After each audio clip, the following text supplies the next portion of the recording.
Hello, and welcome back to my channel. Welcome back to Jai and Jerry po. Hello everybody. Kumusta man mong tanan? I hope everyone is doing fine and well today. So kabalo na mo, alam nyo na. Alam nyo na yung setup na ganito. Alam nyo na. So hello everybody. Good morning, good afternoon, or good evening po sa inyong lahat. Anong oras man ninyo mapanood ang video na ito. So nandito na ako. May GoPro na tayo. Balik GoPro na tayo. Anyways, for this video po, I just want to share with you, ano nga ba yung 221G or refused 221G. Ano bang ibig sabihin yan? Pag na-refuse 221G ba ako, Miss Jai, sa interview ko sa USEM, denied na ba ako? Hindi na ba ako magkaka-visa? Ano ba yun ang 221G? Ano bang ibig sabihin yan, Miss Jai? So if you're new to my channel, if you are processing K1 visa right now, waiting for your interview, mag-subscribe ka na para hindi ka huli sa balita. And click the bell button to get notified on my uploads about K1 visa processes, adjustment of status processes, para maging updated ka rin, hindi ka mahuli sa mga balita ngayon, mga bagong process, mga pagbabago sa processing time ng K1 visa. And help me share this video as well to anyone you know that is still processing or still on the process of their K1 visa or is about to apply for their adjustment of status, para at least marami pa tayong matulungan ng mga sisters natin dyan, ng mga K1 visa filers, lalo na po yung mga nagdi-DIY. So if you're new here, my name is Jai. Hello everybody. I am originally from the Philippines po. I got here through a K1 fiancé visa. Kagaya nyo din po, if you're watching here, ikaw, alam ko K1 visa ka. So yes, I got here through a K1 fiancé visa, and right now, I am a green card holder under 2 years conditional po. Lahat po yan, lahat ng process na yan, DIY po or do it yourself. Kami lang po ni husband yung nag-process ng mga papers namin to obtain K1 visa. So, ano nga ba yung refuse 221G? Ano ba yung mga ano ba yung nandito? Ano ba yung mga hinahanap daw nila pag refuse 221G ka? Gaano katotoo ba? Gaano katagal ba yung administrative processing? Ano ba yan, Miss Jai? So yes po, just a quick disclaimer. I am not affiliated with any government agency nor working with or as an immigration attorney. I am not a professional nor a legal expert. I'm only sharing based on my personal experience lamang po and my research. Again, as a DIY filer or a do-it-yourself filer, kami lang ni husband nag-process ng aming documents, ng aming K1 visa, ng adjustment of status, and next year, mag-a-apply na po ako ng removal of conditions. So mga nagka-green card na po, recently na nagka-green card, congratulations sa inyo. Abangan niyo yung video ko kung paano po mag-apply ng removal of conditions para maging 10 years na po yung green card din ninyo. So, refuse 221G po, nung nag-interview ako sa USEM for my K1 visa, na refuse 221G po ako. And the reason for my refuse 221G is that wala po akong NBI clearance. So, explain ko siya sa inyo later kasi maraming naguguluhan sa NBI clearance, lalo na yung mga AKA. Ano ba yung AKA? So, yes, refuse 221G is section po siya sa Immigration and Nationality Act. Ito po yung tinatawag nila na INA. Please take note of the INA. Basahin niyo po kung ano ba yung INA, para saan ba yung INA, ano ba yung mga section under INA. Kasi pag mag-apply din po kayo ng adjustment of status, makikita nyo rin po yung INA and yung mga sections niya, yung kagaya ng 221G, may mga 214, 212A, mga ganyan po.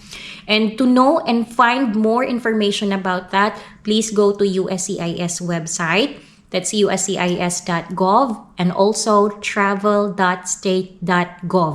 Nandun po yung mga information na naka-explain kung ano po yung 221G, ano ba yung International and Nationality Act or yung INA. Nandun na po lahat ng information about K1 visa and other visas to the US. Always rely on the official website po.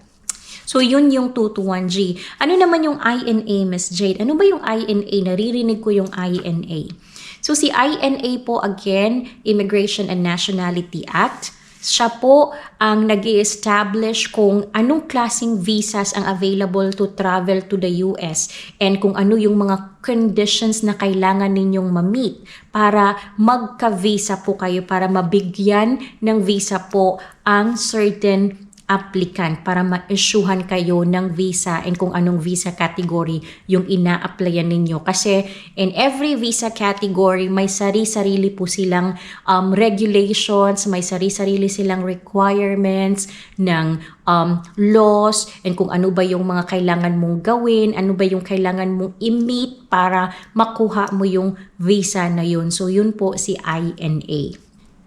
So ano ba yung kadalasang rason kung bakit nagkaka-refuse 221G on your interview day sa USEM, Ms. Jai? Ano ba yung mga common reasons bakit nare-refuse 221G and ano ba, bakit ba nare-refuse 221G ang isang visa applicant? Now, if a visa applicant has not established that he or she po is eligible for a visa, hindi niya kayang patunayan, hindi niya ma-provide yung mga requirements na para makakuha ng visa, si consular officer po mismo must refuse your visa application. Lalo na po kung kulang yung mga document mo, kung wala kayong enough proof para po mabigyan kayo ng visa.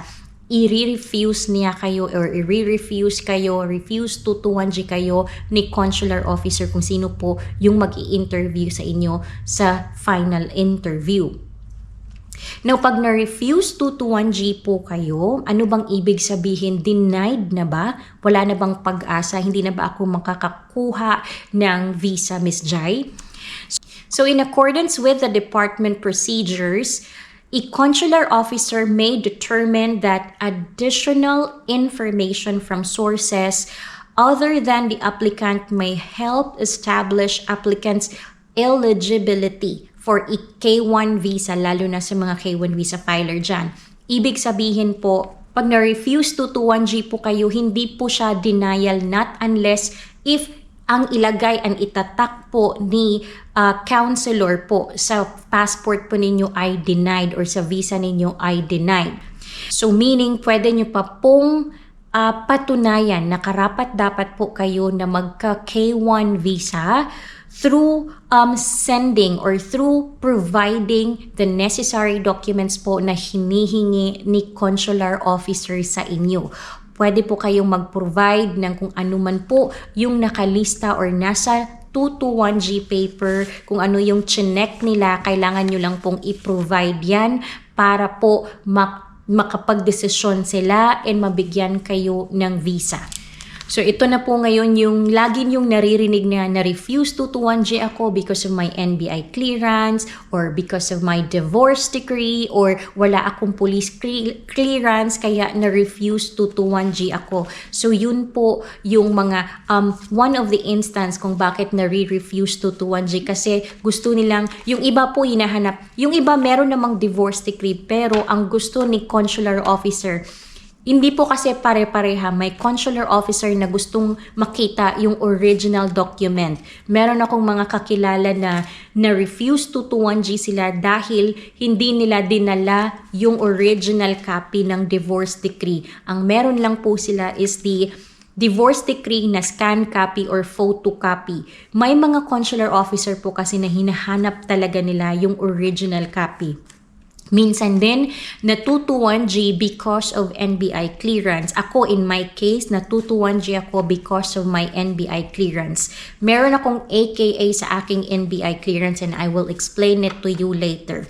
Yung iba naman, nakapag-abroad, akala nila hindi na kailangang mag-provide ng police clearance in that country. Again po, you will need to obtain police clearance if you live and work abroad for more than 6 months, kung saan kayo nakatira or nagtrabaho in more than 6 months, kailangan nyo pong kunin or kailangan nyo pong mag-request ng police clearance in that country and dapat po original ang dalhin ninyo kay USEM. And that one, hindi na po nila nire-return yan. So those are like the common things na hinihingi or nare-refuse yung applicant for K1 visa. Yun talaga, most commonly talaga ngayon, February, ang naririnig ko is na 221G because of the divorce decree. So please make sure and i-ready nyo na lang po yung mga divorce decree ninyo na original copy. So, kailangan nyo lang siyang i-provide, ipadala ninyo. Some people, may instruction naman po sa 221G paper mismo. May instruction po kung ipapa-LBC nyo na lang ba or i-upload nyo siya sa SEAC, sa Consular Electronic Application Center, or kailangan nyo lang i-drop off sa VAC office. Meron po dyan nakalagay sa 221G paper po ninyo.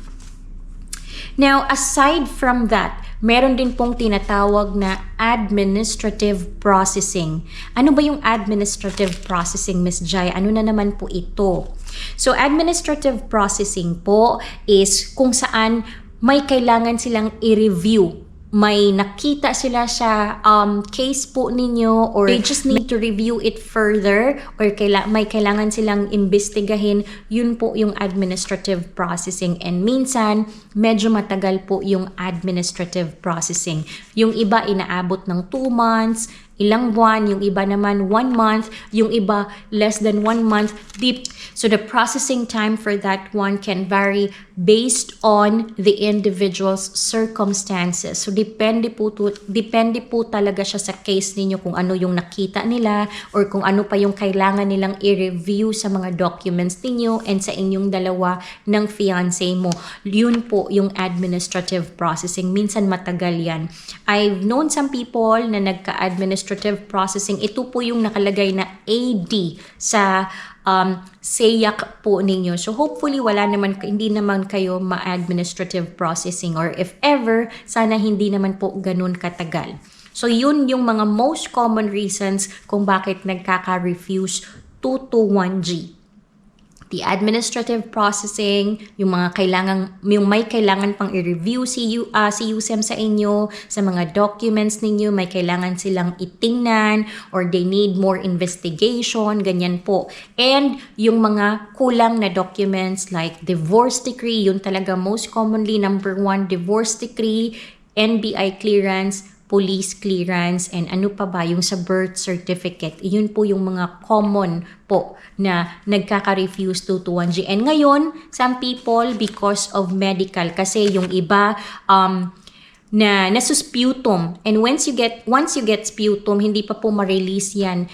It takes 8 weeks bago ma-release po ang inyong medical results. So minsan, masusputum kayo and then may interview na kayo. You don't need to cancel your interview. You just go to your interview day, do your interview, and then refuse 221G ka lang. They will have to wait for your medical result, and then after getting or receiving your medical result, saka po sila magde-desisyon po na i-approve kayo. Depende po sa desisyon ng medical result po ninyo.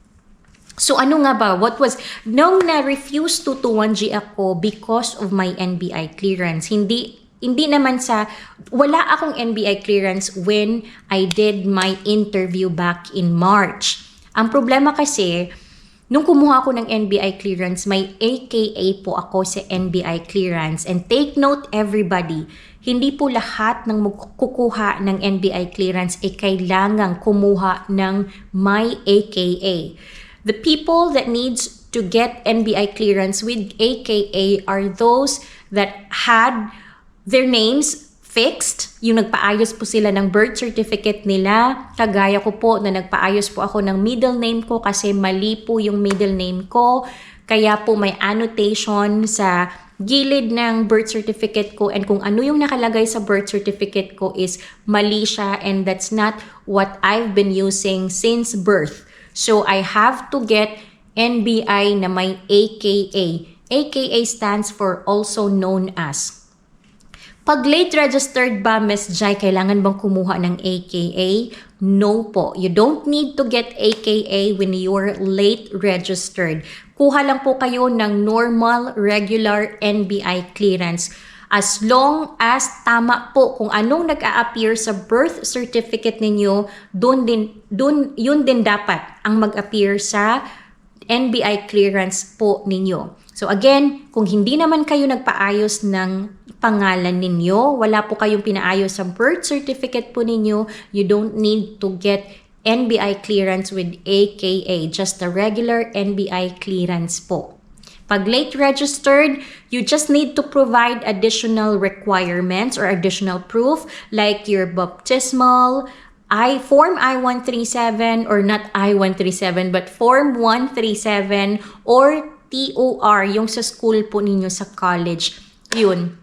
But hindi po lahat ng mga na late registered ay hiningan ng those documents, baptismal, 137 or TOR. Kadalasan po tinatanong lang kung bakit late registered. So if you are watching this and if you're late registered, tanungin mo na yung mama mo, yung parents mo, kung sino ba yung guardian mo, kung bakit late registered ka. Kasi tinatanong talaga daw yan ngayon ni USEM. So be prepared for your answer. And also, just to be safe, just bring your baptismal, at least baptismal man lang or TOR. So yun po yung nangyari. Yun po yung ako na refuse 221G ako.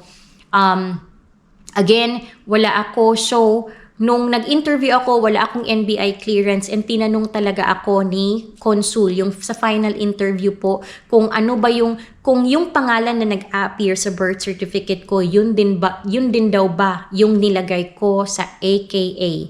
And sabi ko sa kanya, yes, and yun kasi nag-hit kasi yung name, yung AKA name, kaya hindi ko nakuha yung NBI clearance ko bago pa man ako nag-interview.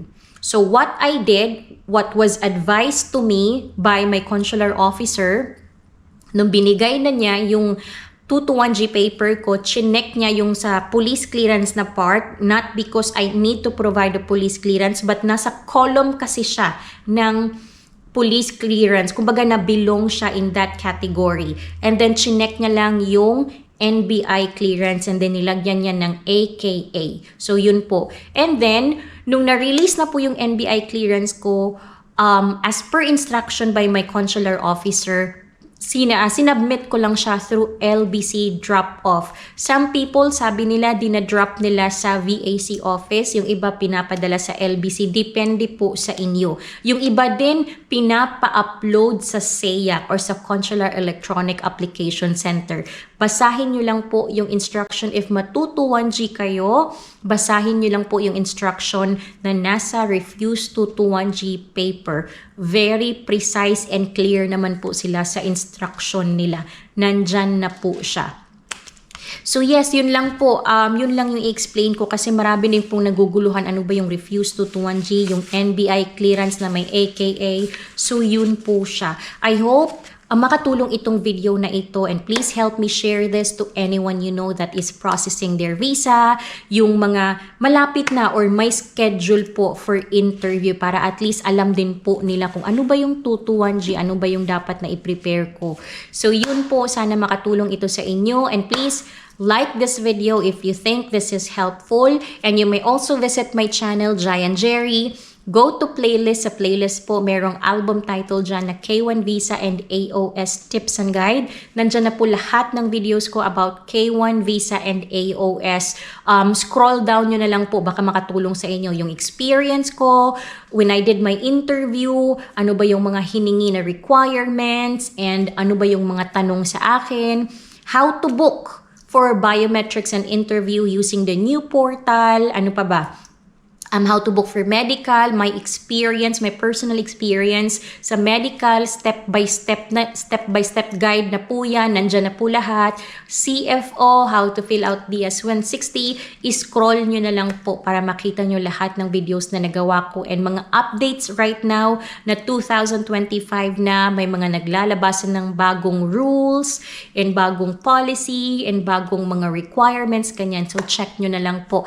Please subscribe to my channel now and help me share this video. So ayun po, maraming salamat po and I hope makatulong ito sa inyo and yes, I also hope to see you in my next video. Thank you everybody. Ingat po kayo and good luck sa mga pag-process pa po, still processing their K1 visa. See you next time.